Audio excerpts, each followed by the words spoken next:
M and Miss J. Welcome to the family of the Kapatid Network. It's official. Thank you very much. Mr. M is now part of the Kapatid family. Congratulations, Mr. M. And of course, congratulations. Aming guard. Pero Mr. M, gaano po katagal yung naging pag-uusap after the pandemic? Di ba po, parang Actually, sandali lang eh. And during the pandemic, nag-zoom. Tapos wala nangyari for a while. And then, about 3 months ago, narinig ko na baka nangangailangan sila ng tulong. And I went over and spoke to Mr. Pangilinan. Madali kausap eh. You know, white is white, black is black, walang tinatago, all above board. And siguro in like 5 minutes lang, nagawa na namin sabi ko na gusto ko sabihin sa kanya about how I can help the organization. And madali lang. meron po ba kayong mga bagong strategies na gusto niyo i-apply dito para mapasikat ang mga stars ng Philippines? Mostly, yung mga lessons na nakuha namin from our experience. And like I said,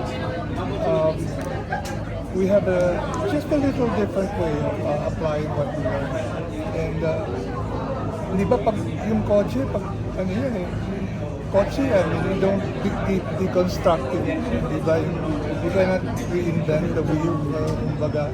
So we go with with what we learned, and I'm sure, like I said, there will be brilliant things coming.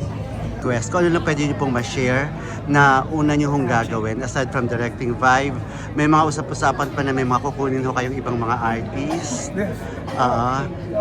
Like sino pa pong pwede mo ma-share sa amin na pwedeng kunin ng Empress? Katulad sinabi ni Jet, si Piolo, and Andrea, si Kian, abangan yung iba. Totoo po ba pababalikin si Derek Ramsey dito? Isa sa... Ganun na. So ano hong una yung may mga gala na rin ho ba dito? May mga ball ganon kagaya nung sa iba? Meron yan. Meron yan. But maybe next year na. Ayusin muna namin yung mga dapat ayusin. And part of the rebranding is yan, mga ball, mga okasyon na gano'n. Para ma-showcase naman yung mga bata. And konting happiness. So Sir, abangan nyo talaga yun. last na lang, sir, may natutunan ho ba kayo sa last na network na pinagtrabahoan nyo? May natutunan kayo doon na kailangan nyo na dapat wag nyo nang i-apply dito sa paglipat nyo? Okay, no?